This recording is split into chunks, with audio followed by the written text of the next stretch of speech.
Hello friends, आज हम बात करने वाले हैं फिजिक्स के बहुत ही ज़्यादा इम्पोर्टेंट टॉपिक के बारे में। तो ये टॉपिक आपका है कि हमने कुछ जो इम्पोर्टेंट आपके ऑब्जेक्टिव न्यूमेरिकल लिए हैं उसकी हम आज इसमें बात करने वाले हैं। ये एक नंबर के क्वेश्चन है, तो बिना टाइम वेस्ट किए हम क्वेश्चन देखते हैं। तो क्वेश्चन आपका पहला क्या है, दो संधारित्र जिनकी जो धारिताएं हैं वो कितनी हैं, 20 माइक्रोफैरड 30 माइक्रोफैरड, ये इनकी धारिताएं हैं।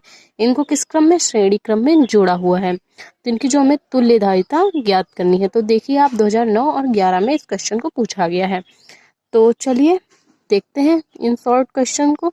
तो फॉर्मूला आपका क्या होता है कि तुल्य धारिता के लिए श्रेणी क्रम में 1/c is equal to 1/c1 plus 1/c2। तो 1/c1 आपका क्या है, 20 माइक्रोफैरड, प्लस C2 क्या है, 1/30 माइक्रोफैरड। अब हम क्या कर लेंगे, इनका लघुत्तम ले लेंगे।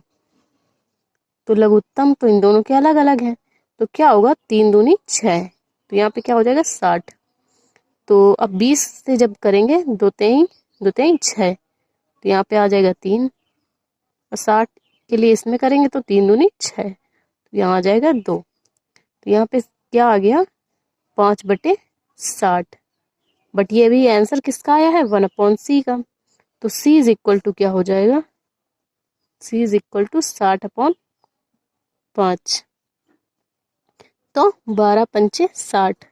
तो c is equal to answer क्या आ जाएगा, 12। तो आपकी जो तुल्य धारिता का श्रेणी क्रम में आया है आंसर, वो कितना आया है, 12 आया है। तो चलिए नेक्स्ट क्वेश्चन इसका देख लेते हैं।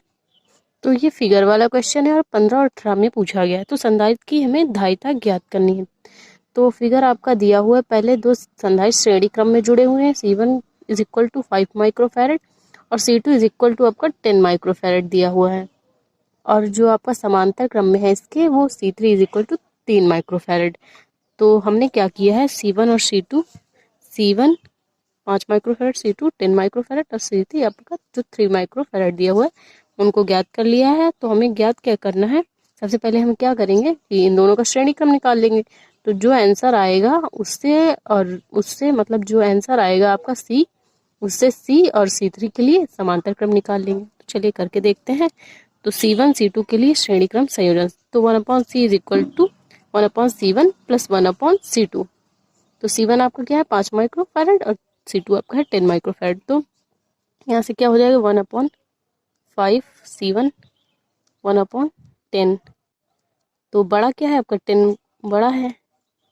5 दूनी 10, 10 की जगह क्या आएगा, 1। तो यहाँ से क्या हो जाएगा, 3/10। बट ये मान किसका आया, अपन अभी आया 1/c का। तो c इज इक्वल टू क्या हो जाएगा, 10/3।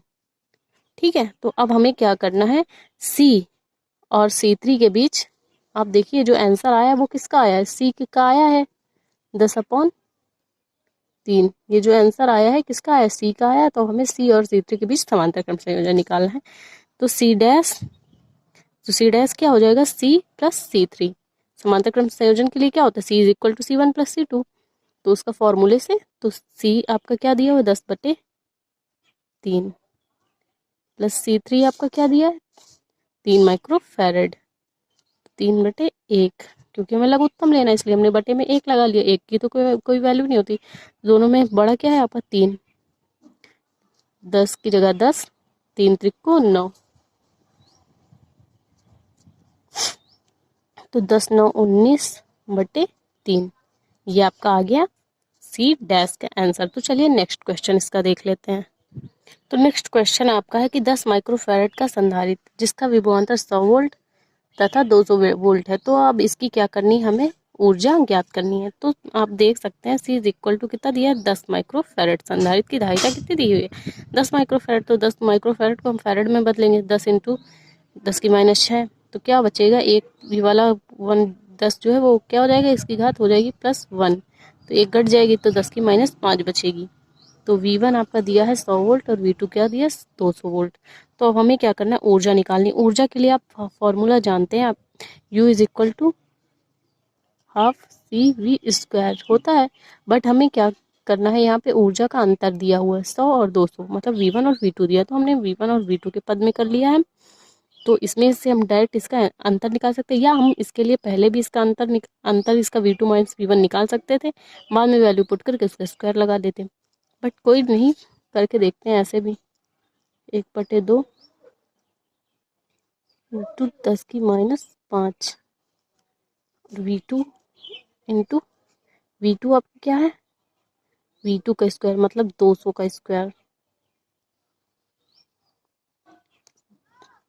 200 को कर लेते हैं 10⁻2 का स्क्वायर, माइनस V1 आपका है 100, तो 1 गुणे 10⁻2 का स्क्वायर, इसको कर लेते हैं पूरे को 1। अब चलिए इसका आंसर देखते हैं। तो वैल्यू क्या आएगी, 1/2 इंटू 10⁻5 को हमने कर लिया है बाहर, तो यहाँ से क्या हो जाएगा, 4, 2 का वर्ग कितना होता है 4 इंटू 10⁻2 का स्क्वायर क्या हो जाएगा 10⁻4 इंटू माइनस 1, तो 1 ही रहेगा, 1 का स्क्वायर कुछ होता नहीं, यहाँ पे क्या हो जाएगा 10⁻4। तो अब क्या हो जाएगा कि 1/2 इंटू 10⁻5, तो बचेगा 4 में से 1 जाएगा, कितना बचेगा 3 बचेगा, 3 गुणे 10⁻4। तो 10⁻4 में हम क्या करेंगे, आप देखिए कि हम एक जीरो यहाँ से ले सकते हैं, इसका एक जीरो ले लेंगे तो 10⁻3 बचेगी, तो 30/2 इंटू 10⁻5 से में +3 कर देंगे, जोड़ देंगे, ये वाला 3 इससे हटा देंगे, तो 15 दूनिया 30, यहाँ पे आ जाएगा 15, तो 15 गुणे 10⁻2, ये आपका आंसर आया। या इसको हम ऐसे भी लिख सकते हैं 0.15 जूल, दशमलव ले आएंगे इधर, तो आंसर क्या आ जाएगा 0.15 जूल।